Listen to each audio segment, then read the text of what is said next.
Today marks a new chapter in my life, one I thought would start under happier circumstances. With both my parents having passed away, I find myself standing before the empty space where our family home once stood, now demolished by my husband Kevin.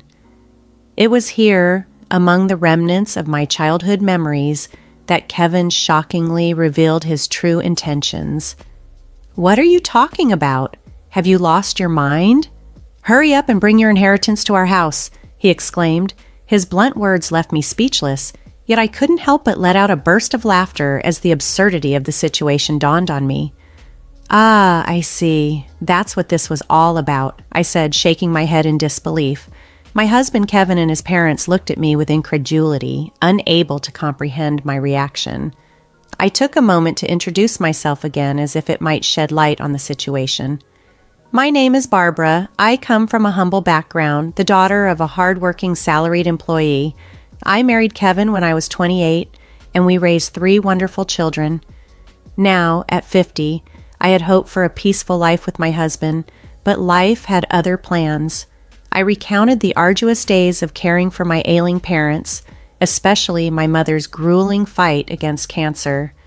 Despite the emotional and physical toll it took on me, Kevin's support was underwhelming. He often complained about the inconvenience of living with my sick mother, critiquing everything from the meals to the housekeeping. Ultimately, we moved back to my family home to better care for my mother. Throughout this period, Kevin's indifference persisted. As her condition worsened, leading to hospitalization and eventually her passing, Kevin's detachment during the funeral preparations was disheartening. At a time when I desperately needed his support, he stood aloof, even during the funeral, opting to stay at the back among distant relatives rather than with me in the family section. "I wish you would sit with the family," I had whispered to him during the service. His reply was cold and detached. "No, I'm fine here. I'm not a blood relative after all," he said. His mother, overhearing our conversation, interjected, "He's your husband, not your mother's son. Kevin is an outsider here." Even as whispers and rumors circulated among distant relatives about our strained relationship, Kevin's parents, echoing his detachment, argued that he shouldn't sit in the family area. This adherence to custom, they claimed, was appropriate despite the obvious strain it caused. After the funeral, we gathered at my home, joined by my brother's family and Kevin's parents. Despite their earlier insensitivity, I served them coffee and maintained my composure. Their remarks about the financial burden of condolence money, however, pushed me to my limits, revealing their true feelings about the entire situation. As I stood in the ruins of my childhood home, the reality of my new life without my parents and with a partner who seemed more a stranger than a spouse became painfully clear. I managed a smile and left the room, my heart heavy as I caught snippets of Kevin and his parents' conversation. They were discussing the difficulty of living with me, their words tinged with mockery. It wasn't the first time they'd shown disrespect. It had been a theme throughout our marriage, painfully evident during my father's funeral and my mother's recent passing. Reflecting on these moments, I realized how little they cared and how much I had tolerated Kevin's disengagement, even feeling guilty about the living arrangements I had imposed on him. Their laughter echoed behind me as I overheard them criticize my refusal to let them take my mother's belongings. I had insisted that her keepsakes be distributed among our family members, a decision that sparked a fierce argument, leading Kevin and his parents to storm out, branding me as an outsider. Kevin stayed away for a while after that incident. When he returned, he surprised me by expressing concern and offering travel vouchers for a getaway for me and the kids. His sudden change in demeanor left me bewildered but grateful. "I wonder if your father felt guilty," I joked as I accepted the vouchers.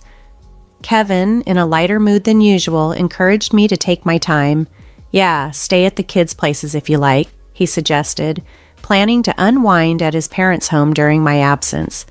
I took him up on his suggestion, visiting my daughter Susan and my son Stephen before the trip. It had been difficult to see them while I was caring for my mother. I spent some time cooking and freezing meals for them, easing their daily burdens. "Mom, you never get to relax, but thank you. This helps," they both said, appreciative of the home-cooked meals. Thanks to Kevin's unexpected gesture, the trip finally came, and I spent a relaxing time at the hotel with my children.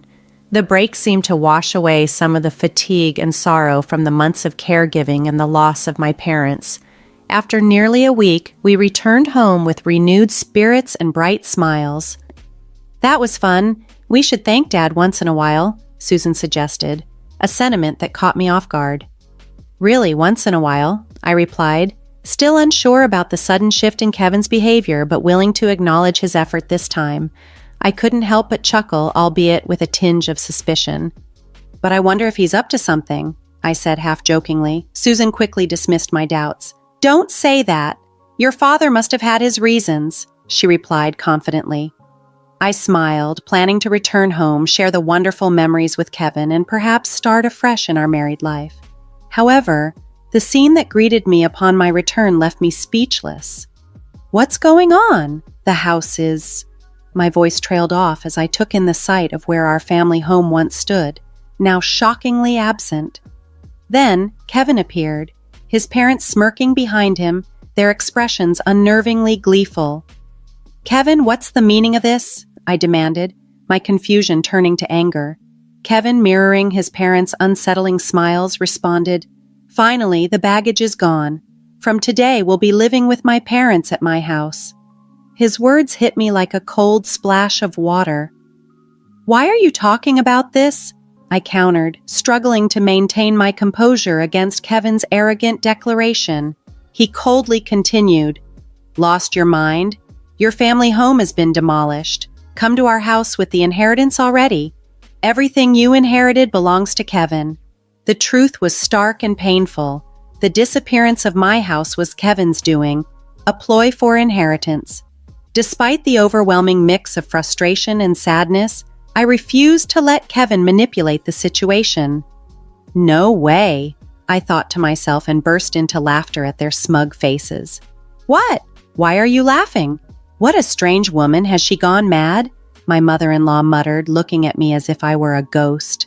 Facing them squarely, I declared, "Don't you guys know? I didn't inherit a single penny, so there's no inheritance." My laughter resumed, mocking their greedy assumptions. Kevin, confused and angry, demanded, "What do you mean? Explain yourself." But I chose silence. There was no need to enlighten them further. "I'm not going to live with strangers. If you want to live together, do it alone," I said firmly, rejecting his proposal outright. My mother-in-law's anger flared. "You helped with your parents' household, but you won't do ours?" she accused. "You know why I did that, right? I agreed to live together, didn't I? But you chose to do so because you didn't want to do housework," I retorted, leaving Kevin and his mother biting their lips in frustration. "And demolishing my family home on your own? There are things you can and can't do," I yelled at them, the betrayal cutting deep.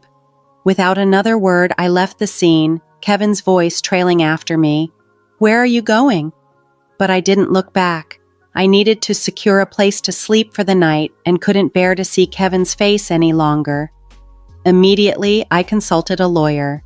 It couldn't be that easy to demolish a house, especially one still in my mother's name.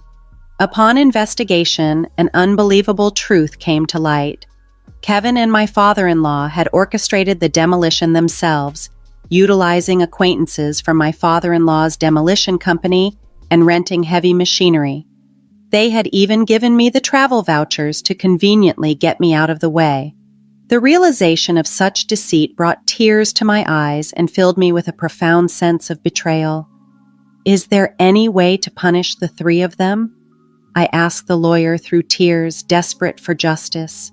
The lawyer gave me a reassuring smile as he laid out the legal options.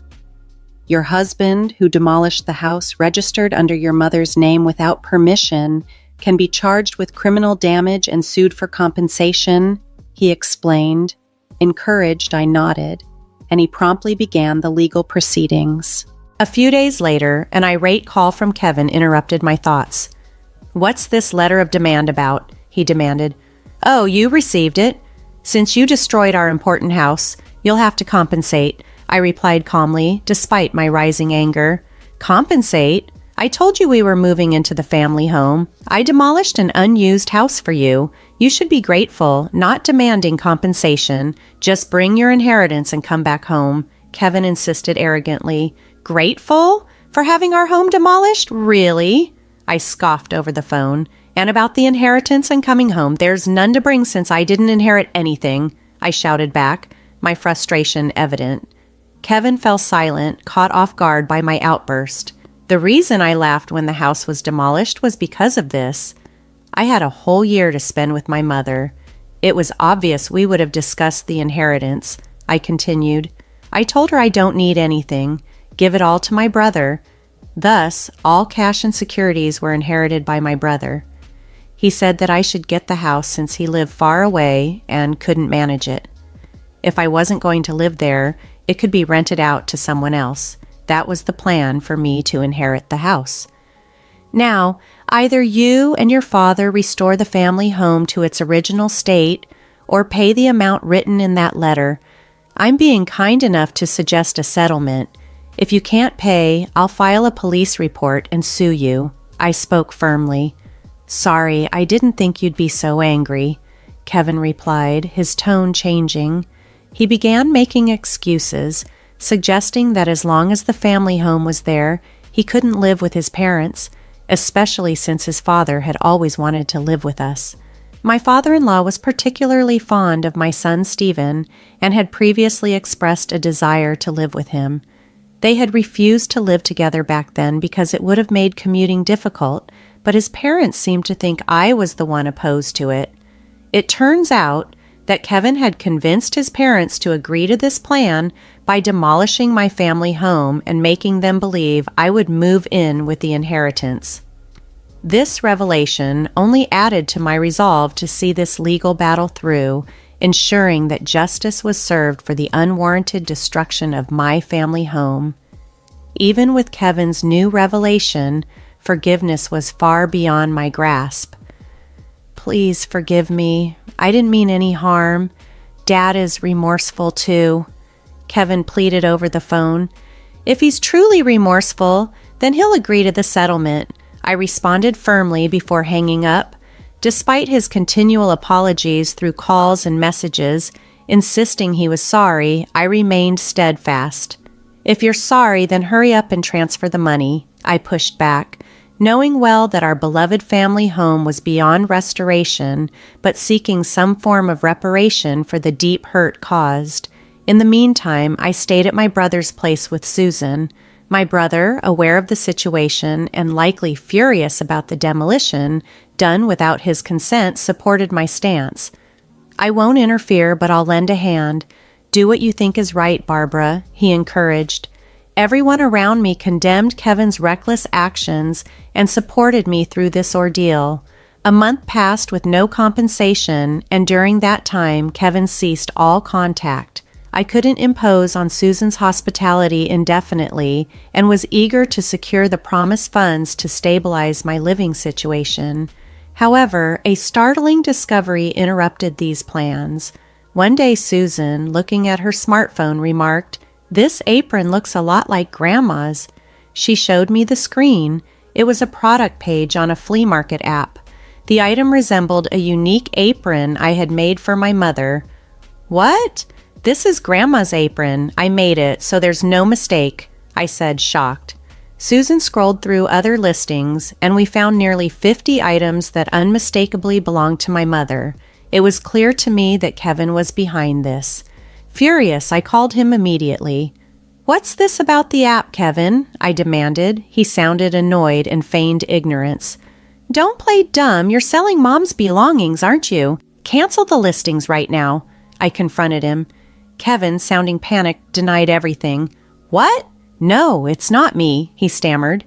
Undeterred, I retorted, "Who else would do such a thing? I'm coming over to get everything back." Susan and I drove to Kevin's parents' house. Upon arrival, I called out for Kevin, who met us at the entrance, visibly flustered. "I don't know anything about it," he insisted. Susan, supporting me, pressed him for answers. While this was happening, Kevin's parents, likely aware of our presence, came outside. His mother, seeing Susan, greeted her with a smile, seemingly oblivious to the tension.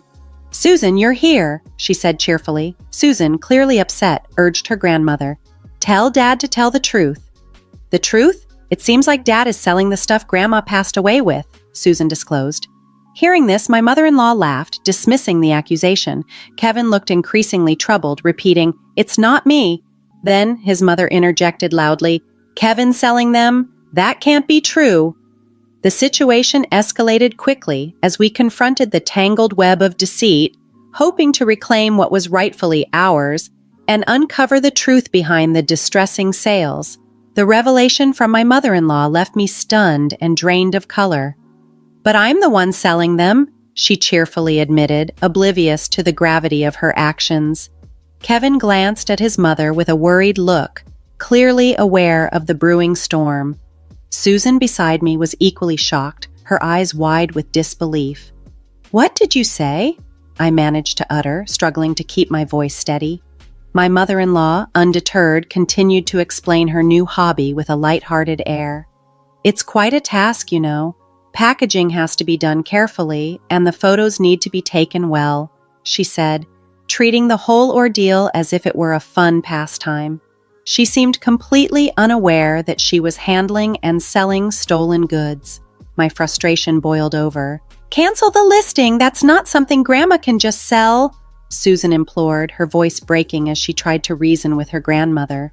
But my mother-in-law dismissed her pleas casually. "What's the big deal? I found a fun hobby. I use what I can, and the rest makes a nice little income. It's good for preventing dementia after all. I'm the only grandma left, and Susan, you want me to stay healthy and live long, right?" she retorted, her tone flippant and dismissive. It was clear she wouldn't listen to our pleas. Realizing that talking would get us nowhere, I took decisive action. "Let's go home, Susan. But first we need to address this properly," I said, pulling a reluctant Susan with me as we left the house and headed straight to the police station. I had not initially planned to involve the police in the house demolition, but theft and unauthorized sale were a different matter entirely. The officers were prompt in their response, and the flea market app company cooperated by suspending my mother-in-law's account, ensuring no more items would be sold. After leaving the police station, I called Kevin. "I had your mother's account suspended. You knew about this, didn't you? You're complicit. Also, I filed a police report. Please cooperate with the investigation," I asserted firmly. Kevin, frantic, tried to plead family ties. "We're family, aren't we? Please withdraw it." "Stranger, right? I still haven't received any compensation or damages for the house being demolished. And I see no remorse from you," I countered, my anger evident. Despite my frustrations, I wasn't devoid of compassion.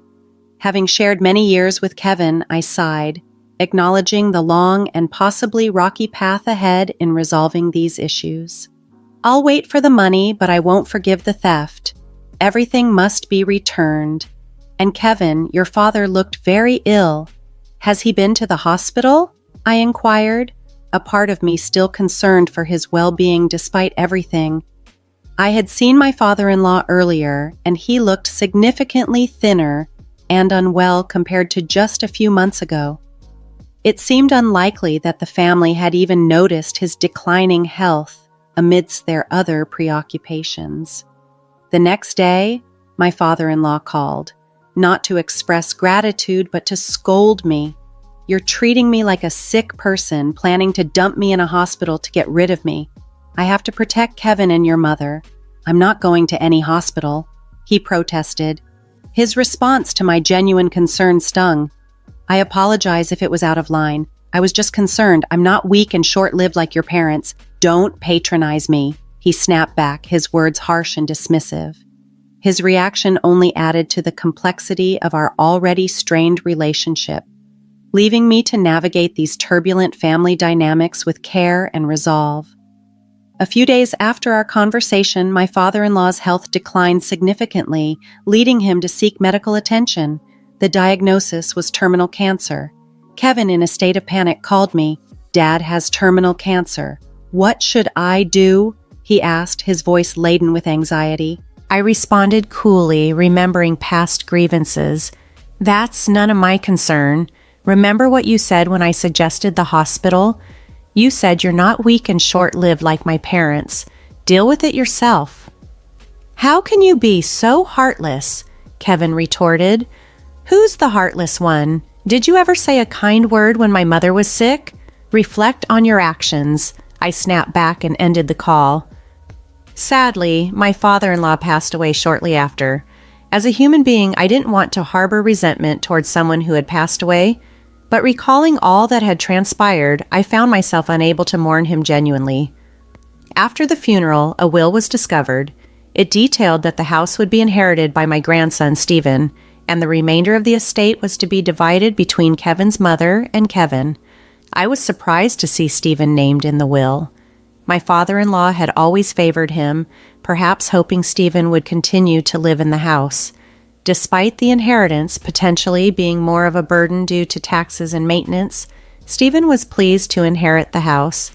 Although I had concerns, it wasn't my place to interfere. Stephen's inheritance proceeded, and my mother-in-law, delighted, paid the inheritance taxes, claiming it was all worth it for her grandson. Despite my mixed feelings about the situation, I didn't say anything further. Then, something unexpected happened. Responding to a message from Kevin, I visited his parents' house. Arriving there, I was met with a shocking sight. Heavy machinery and demolition workers were tearing down the house. It's my house. I can do whatever I want with it, right? Stephen declared, seemingly unbothered by the destruction.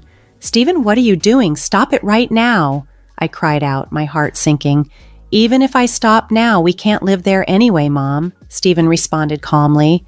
My mother-in-law and Kevin, witnessing the destruction of what was once a significant asset, pleaded with Stephen to stop, but he was resolute. Have you forgotten what Grandpa and Dad did to Mom? Grandma, you were horrible to her too, right? Did you apologize?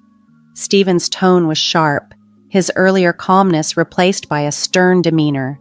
His words cut deep, and both Kevin and his mother were visibly shaken, kneeling as the machines loudly continued their work.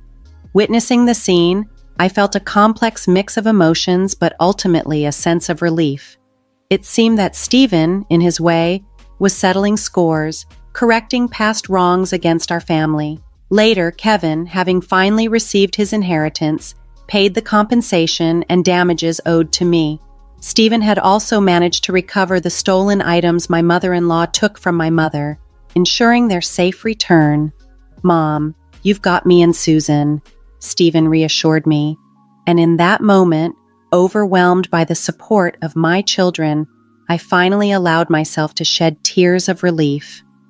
Kevin and his mother, having lost their house and now with limited resources, moved back into company housing, and their fortunes dramatically reversed. Through it all, the bond between Stephen and Susan remained our strongest asset, a source of mutual support and love in the face of adversity. Now, Kevin and his mother had become the subject of local gossip after moving back into company housing. A wife of one of Kevin's colleagues, with whom I have a friendly relationship, reached out to me.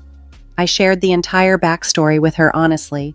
Given Kevin's upcoming retirement, it seemed that they would need to be frugal about their future living arrangements. They might find living in company housing uncomfortable, but it was a situation of their own making. Occasionally, I thought of asking friends for updates on Kevin and his mother, more out of curiosity and to have a story to share than anything else. Meanwhile, I continued staying with Susan, but changes were on the horizon. Stephen, now in a much better place financially thanks to the sale of the land where his parents' house once stood, was planning to get married and build a new home. The proceeds from the land had turned out to be surprisingly substantial, rendering the demolished house unexpectedly beneficial. Mom, come live with us. Stephen had invited me warmly, his soon-to-be wife echoing his invitation with genuine enthusiasm. Knowing I couldn't stay with Susan indefinitely, I gratefully accepted their offer. I was determined to be a different kind of mother-in-law, one who nurtured and supported her family without overstepping. With this new chapter on the horizon, I looked forward to building a happy life with my expanding family, filled with love and mutual respect.